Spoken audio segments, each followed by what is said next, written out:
प्रश्न, तुलनात्मक राजनीति में रोनाल्ड इंग्लहार्ट के राजनीतिक संस्कृति दृष्टिकोण की व्याख्या करें। उत्तर, रोनाल्ड इंग्लहार्ट एक अमेरिकी राजनीतिक वैज्ञानिक थे जिन्होंने तुलनात्मक राजनीति के क्षेत्र में विशेषज्ञता हासिल की थी। राजनीतिक संस्कृति के बारे में उनका मूल सिद्धांत यह था कि राजनीतिक संस्कृति हमेशा राजनीतिक व्यवस्था को निर्देशित करती है। उन्होंने प्रोटेस्टेंटवाद और पश्चिमी लोकतंत्रीकरण के बीच संबंध स्थापित करने की कोशिश की। यदि हम सर्वप्रथम उत्तर आधुनिकतावाद शब्द को देखें तो हमें पहले इसका अर्थ समझने की आवश्यकता है। उत्तर आधुनिकतावाद शब्द रोनाल्ड इंग्लहार्ट द्वारा लोकप्रिय किया गया था। इसका मूल रूप से मतलब है व्यक्तिगत मूल्यों में बदलाव। यह परिवर्तन मूल रूप से तब होता है जब स्वायत्तता और आत्मा अभिव्यक्ति के आधार पर व्यक्तिवादी मूल्यों के एक साथ भौतिकवादी, आर्थिक और भौतिक दृष्टिकोण में परिवर्तन होता है। यह अध्ययन उन्होंने अपनी पुस्तक द साइलेंट रिवॉल्यूशन में किया है, और विश्लेषण पश्चिमी समाजों में हुए परिवर्तनों पर आधारित था। उन्होंने अपने काम में कहा कि जैसे जैसे पश्चिमी समाज प्रगति करते गए और समृद्ध होते गए, इन समाजों में उत्तर भौतिकवादी मूल्यों में धीरे धीरे वृद्धि हुई। इसे ही उन्होंने इंटरजेनरेशनल रिप्लेसमेंट कहा। नए उत्तर भौतिकवादी मूल्यों का स्वागत और आलिंगन करने का यह परिवर्तन युवा पीढ़ी में बहुत अधिक दिखाई दे रहा था। उनके अनुसार इस परिवर्तन के होने के लिए, अर्थात भौतिकवादी से उत्तर भौतिकवादी मूल्यों में परिवर्तन, यह बहुत महत्वपूर्ण है कि मनुष्य की भौतिक आवश्यकताओं को पहले संतुष्ट किया जाए, क्योंकि जब ये जरूरतें पूरी हो जाती है तभी व्यक्ति शांति, समृद्धि, विकास और आत्मसम्मान जैसे उत्तर भौतिकवादी मूल्यों की ओर बढ़ने को तैयार होता है। अपनी बात को स्पष्ट करने के लिए उन्होंने दो मॉडल का प्रयोग किया। 1. कमी परिकल्पना। 2. समाजीकरण परिकल्पना। कमी परिकल्पना। रोनाल्ड इंग्लहार्ट ने माना कि व्यक्ति जीवन में कुछ लक्ष्यों का पीछा करते हैं, लेकिन एक पदानुक्रमित क्रम में। इसका मतलब यह है कि पहले व्यक्ति जीवन में भौतिकवादी लक्ष्यों का पीछा करते हैं, और जब ये लक्ष्य पूरे हो जाते हैं तभी व्यक्ति भौतिकवादी से जीवन में भौतिकवादी लक्ष्यों की ओर बढ़ता है। जब लोग स्वतंत्रता और स्वायत्तता के लिए प्रेरित करते हैं, तो वे पहले अपनी बुनियादी जरूरतों को पूरा करने की कोशिश करते हैं। वे अपनी भूख, प्यास, शारीरिक सुरक्षा जैसी जरूरतों को पूरा करने की कोशिश करते हैं।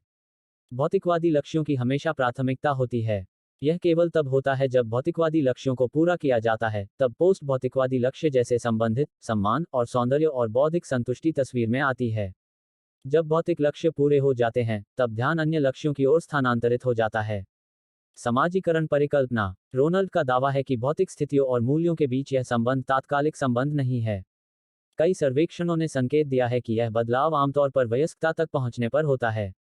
जिन लोगों ने आर्थिक कमी का सामना किया है, वे भौतिक आवश्यकताओं को उच्च स्तर पर रखना जारी रखेंगे, जबकि भौतिकवादी रूप से संपन्न या समृद्ध लोग इन भौतिकवादी जरूरतों से व्यक्तिगत सुधार, सशक्तिकरण, व्यक्तिगत स्वतंत्रता, मानवतावाद, स्थिरता पर जोर जैसे मूल्यों की ओर बढ़ने लगेंगे।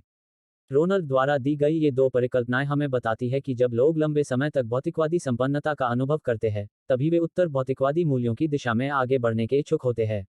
इंग्लहार्ट के अनुसार, ये परिकल्पनाएं एक साथ दर्शाती है कि पश्चिमी देशों में व्याप्त समृद्धि और युद्ध की अनुपस्थिति में, युवा लोग आर्थिक सुरक्षा और भौतिक सुरक्षा जैसे मूल्यों पर कम जोर देते हैं, पुरानी पीढ़ी की तुलना में जिन्होंने आर्थिक संकट के दौर का सामना किया है। संकट और असुरक्षा और इस तरह सुरक्षा जैसी अवधारणा पर अधिक मूल्य रखते हैं। युवा आबादी गैर भौतिक जरूरतों या किसी के जीवन की गुणवत्ता आदि जैसे मूल्यों को अपनाने की कोशिश करती है। रोनाल्ड इंग्लहार्ट अपनी परिकल्पना तैयार करते समय एक अन्य अमेरिकी मनोवैज्ञानिक अब्राहम मास्लो से काफी प्रभावित थे। 1973 में मास्लो ने ए थ्योरी ऑफ ह्यूमन मोटिवेशन नामक पुस्तक लिखी। इस पुस्तक में उन्होंने एक विचार प्रस्तावित किया कि मनुष्यों की जरूरतों का एक पदानुक्रम होता है। उन्होंने इसे एक पिरामिड के रूप में चित्रित किया। सबसे नीचे भोजन, पानी जैसी बुनियादी मनोवैज्ञानिक जरूरतें थी। अगले स्तर पर सुरक्षा, स्थिरता, स्वास्थ्य, रोजगार जैसी जरूरत थी। पिरामिड में स्तर तब तक बढ़ता रहता है जब तक कि यह अंतिम स्तर तक नहीं पहुंच जाता है जहां लक्ष्य या आत्म प्राप्ति, स्वतंत्रता, रचनात्मकता और नैतिकता जैसी आवश्यकताएं उभरती हैं। उन्होंने उत्तर भौतिकवाद की अपनी अवधारणा के माध्यम से लोगों की जरूरतों के पदानुक्रम का समर्थन किया। जब तक लोगों के जीवन में कमी थी, तब तक स्वास्थ्य, रोजगार, सुरक्षा जैसी जरूरतें हमेशा स्वतंत्रता और रचनात्मकता जैसी जरूरतों पर हावी रहेगी। जैसे ही यह अभाव समाप्त हुआ, या हम यह भी कह सकते हैं कि जैसे ही मनुष्य की सबसे मूलभूत आवश्यकताएं पूरी हुई, व्यक्ति अपनी आवश्यकताओं को गैर भौतिक मूल्यों जैसे सृजनात्मकता, स्वतंत्रता और आत्मबोध की ओर ले जाने लगा।